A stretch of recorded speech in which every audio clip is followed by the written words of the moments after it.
ইসরায়েলে আবারও হামলা চালানোর চাঞ্চল্যকর ঘোষণা দিয়েছে ইরান। এরই মাঝে অপারেশন ট্রু প্রমিস 3 নামের ওই হামলার প্রস্তুতি চলছে বলে জানিয়েছে তারা। ইসলামী বিপ্লবী গার্ড বাহিনী IRGCর ডেপুটি কমান্ডার আলী ফাদাভি জানিয়েছেন, শিগগিরই ইসরায়েলে এই হামলা চালানো হবে, তবে সুস্পষ্ট দিনক্ষণের কথা জানাননি তিনি। বলেছেন, যথাসময়ে এ ব্যাপারে সিদ্ধান্ত নেবে তেহরান। যুক্তরাষ্ট্রকে সবচেয়ে বড় শয়তান আখ্যা দিয়ে ফাদাভি বলেছেন, কোনো না কোনো রূপে ওয়াশিংটন ও তার সহচররা প্রতিদিনই ইরানের সাথে যুদ্ধে লিপ্ত। সবকিছুর পেছনে কলকাঠি নাড়ার জন্য যুক্তরাষ্ট্রকে দায়ী করেন তিনি। ইসরায়েলে তৃতীয়বারের মতো হামলা চালানোর হুঁশিয়ারি জানিয়েছেন IRGCর ব্রিগেডিয়ার জেনারেল আমির আলী হাজিজাদেও। তিনি বলেছেন, যুদ্ধ এড়াতে তেহরানকে অবশ্যই সর্বশক্তি নিয়ে যুদ্ধের জন্য প্রস্তুত থাকতে হবে।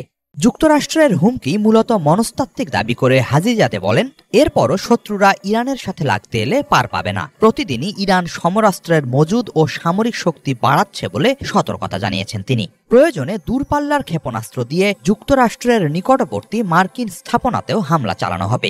এর আগে ইরানের সর্বোচ্চ ধর্মীয় নেতা আয়াতুল্লাহ খামেনি বলেন, যুক্তরাষ্ট্র ও ইসরায়েলের হামলা ঠেকানোর সক্ষমতা তেহরানের আছে, বরং শত্রুরা হামলা চালালে সমুচিত জবাব দেয়া হবে। 2024 সালের 13 এপ্রিল 3 শতাধিক মিসাইল ও ড্রোন দিয়ে প্রথমবারের মতো ইসরায়েলে ট্রু প্রমিস নামে হামলা চালায় ইরান। সিরিয়ার দামেস্কে IRGCর 2 শীর্ষ জেনারেলকে হত্যার বদলা হিসেবে ওই হামলা চালানো হয় বলে জানায় IRGC।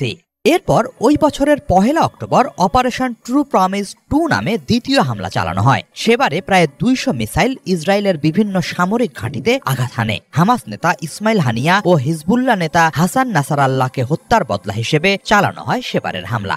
2 হামলাতেই ইসরায়েলে ব্যাপক ক্ষয়ক্ষতির দাবি করে ইরান। পরের বার হামলার তীব্রতা আরো ভয়াবহ হবে বলে সতর্ক করছে তারা। এরই মাঝে গত 16 ফেব্রুয়ারি মার্কিন স্টেট সেক্রেটারি মার্কো রুবিওর সাথে দেয়া এক যৌথ বিবৃতিতে যুক্তরাষ্ট্রের সহায়তায় ইরানে সরাসরি হামলার হুমকি দিয়েছেন ইসরায়েলের প্রধানমন্ত্রী বেনিয়ামিন নেতানিয়াহু। মার্কিন সেনেটর লিন্ডসে গ্রাহামও শিগগিরই ইরানের পরমাণু স্থাপনায় হামলার হুঁশিয়ারি দিয়েছেন। ইরানের সাথে সমঝোতার বদলে হামলা চালানোকেই প্রাধান্য দেন জানিয়ে গ্রাহাম বলেন, এ ব্যাপারে সিদ্ধান্ত আসছে, যুক্তরাষ্ট্রের উচিত ইসরায়েলকে সহায়তা দেয়া। তবে ধারাবাহিক এসব হুমকির প্রতিক্রিয়ায় ইরানের পররাষ্ট্র মন্ত্রণালয় জানিয়েছে, ওয়াশিংটন ও তেল আবিব তেহরানের বিন্দুমাত্র ক্ষতি করার সামর্থ্য রাখে না।